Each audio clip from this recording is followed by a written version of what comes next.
হযরত ইব্রাহিম আলাইহিস সালাতু ওয়াস সালামকে অগ্নিকুণ্ডে নিক্ষেপ করেছিল, বিশাল বড় অগ্নিকুণ্ড বানিয়ে। ইব্রাহিম আলাইহিস সালাতু ওয়াস সালামকে উলঙ্গ করে চরক গাছের মাধ্যমে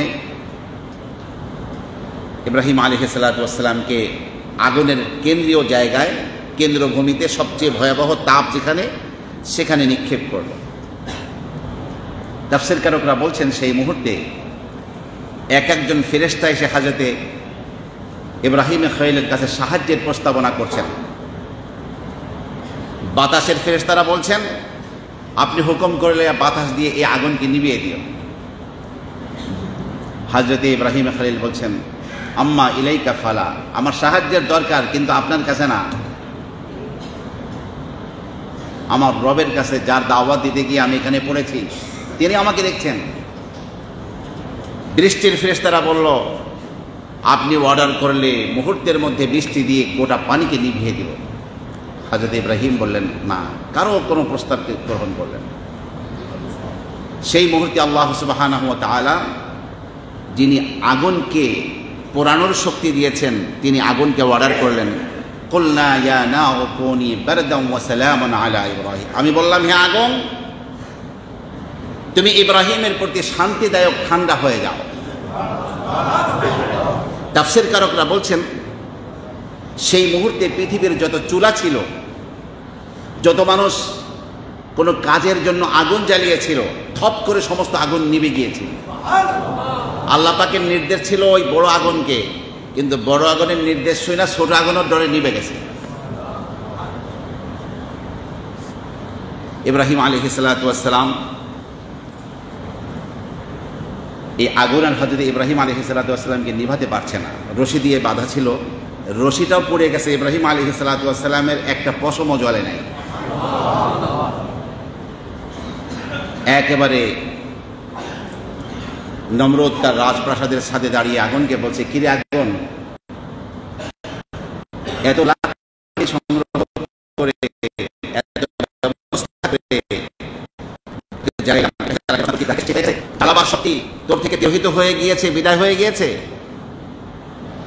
তখন কবি বলেন যে আগুন নমরুদের সাথে কথা বলা শুরু করেছে।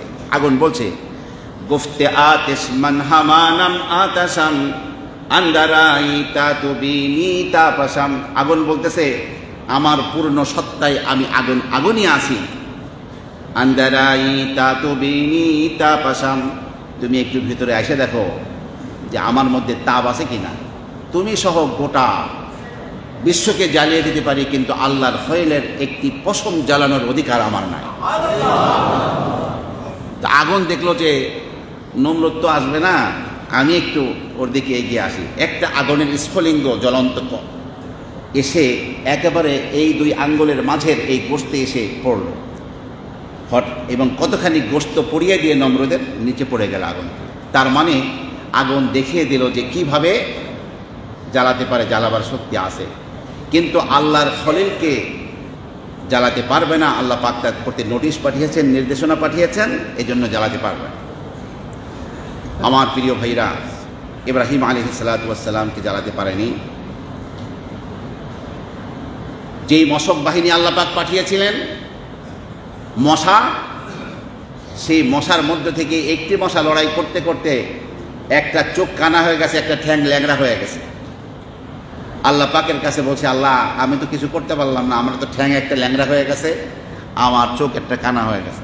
আল্লাহ কাকে দুঃখ করিস না, তোরে দিয়া বড়ডারে ধরুম আমি।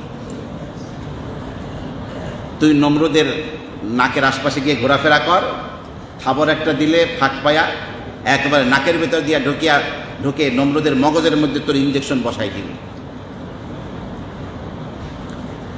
মশার বেশি হায়াত থাকে না, কিন্তু আল্লাহ পাক যখন মশাকে সেনাবাহিনী হিসেবে পাঠান, তখন সে মশক বাহিনী অনেক বড় হয়ে যায়। কে বলেন ঠিক কিনা? হ্যাঁ। আমার প্রিয় ভাইরা, সে মশাকে যখন নাকি তার কেন্দ্রভূমিতে কামড়ানো শুরু করছে, এমন এক যন্ত্রণা, এমন এক বেদনা শুরু হলো, রাষ্ট্রীয় চেয়ারে বসে আছে কিন্তু কোনো শান্তি নাই, না ঘুমোতে পারে, না খাইতে পারে, না কথা বলতে পারে। ওই মশা একটু পরপর মগজের মধ্যে ইঞ্জেকশন দিতেই আছে। তখন সে মাথায় থাবর দেওয়া শুরু করলো, আঘাত করা শুরু করলো। দেখলো যে আঘাত দিলেই তো মজা লাগে। তখন লাঠি দিয়ে পিটানোর জন্য কর্মচারী নিযুক্ত করল। পরে এক পর্যায়ে সে দেখলো জুতা দিয়া পিটাইলে মজাটা একটু বেশি লাগে, লাঠির চেয়ে জুতা দিয়া পিটাইলে মজা কি বেশি লাগে। তাফসীর কারকরা লিখছেন বহু বছর যাবৎ এরকম এক মশার যন্ত্রণায় ছটফট করতে করতে শেষমেশ খাদেমকে বলছে আরো জোরে আঘাত কর, আরো জোরে আঘাত কর। শেষমেশ জুতা, শক্ত জুতা দিয়ে এমন এক আঘাত করেছে যে এক আঘাতেই তার মাথা ফেটে গিয়ে সেখানেই মৃত্যুবরণ করেছে। খোদাই দাবিদার যে হয়েছিল, আল্লাহ সুবহানাহু ওয়া তাআলা একটা ল্যাংড়া মশা দিয়ে তাকে দুনিয়া থেকে ধ্বংস করে দিয়েছে। আল্লাহ তাআলাকে ভয় না করে যে রাজত্ব চালাও, সে রাজত্বর মালিক কে? কুলিল্লাহুম্মা মালিকাল মুলক, আপনি বলুন হে নবী যে হে আল্লাহ মালিকাল মুলক, রাষ্ট্রীয় ক্ষমতার মালিক, রাষ্ট্রের মালিক, বিশ্ব চরাচর বিশ্ব ব্রহ্মাণ্ডের মালিক হচ্ছে আল্লাহ। বিশ্বের মালিক কে? আল্লাহ। তুতিল মুলকা মান তাশা, রাষ্ট্রীয় ক্ষমতা যাকে ইচ্ছা তুমি দান করো।